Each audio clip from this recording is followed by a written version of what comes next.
Ringers.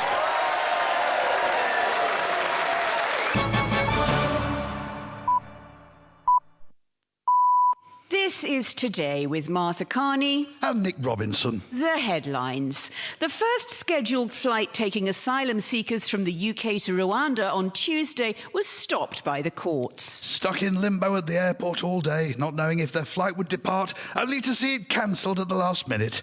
At least they got a taste of what it's like to be British.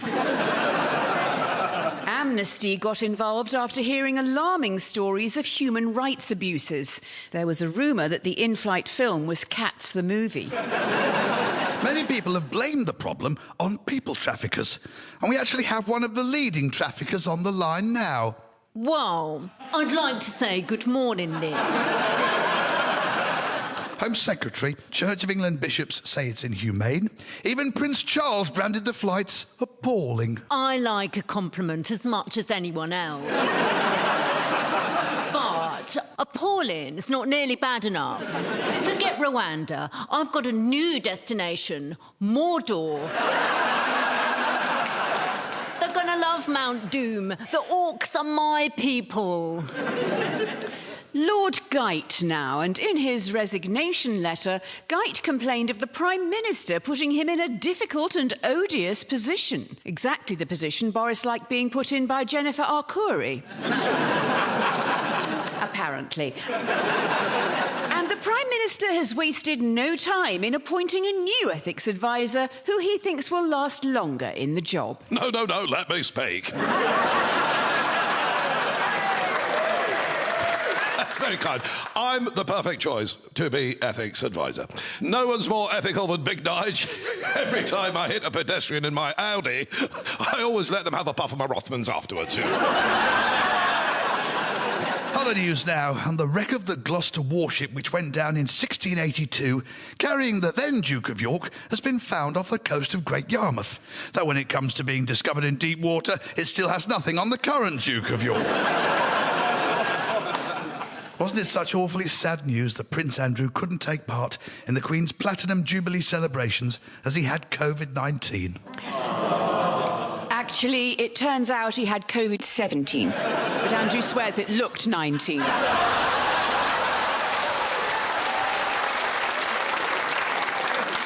But thankfully, royal doctors say the deadly infectious disease is expected to make a full recovery from him. The January 6th insurrection hearings in Washington continued, with Ivanka Trump testifying she accepted the election wasn't rigged. Shut up, it's the Donald talking now. Great job. A daughter of mine wanting to live in a world of facts and real news. Bigly sad. So I am announcing that from today I am dismissing Ivanka from the role as Daddy's favorite princess daughter.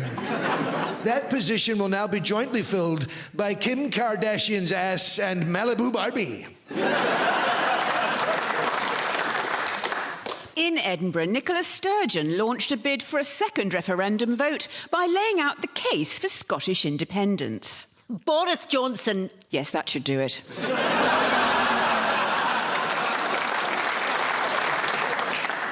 Coronavirus case numbers are rising for the first time in months. Professor Chris Whitty, should we be concerned? Yes, there has been an uptick, but that doesn't suggest a resurgence of the virus. Panic! Just ensure that you continue with basic hygiene measures. I'm sorry, but did you just yell out panic in the middle of that answer?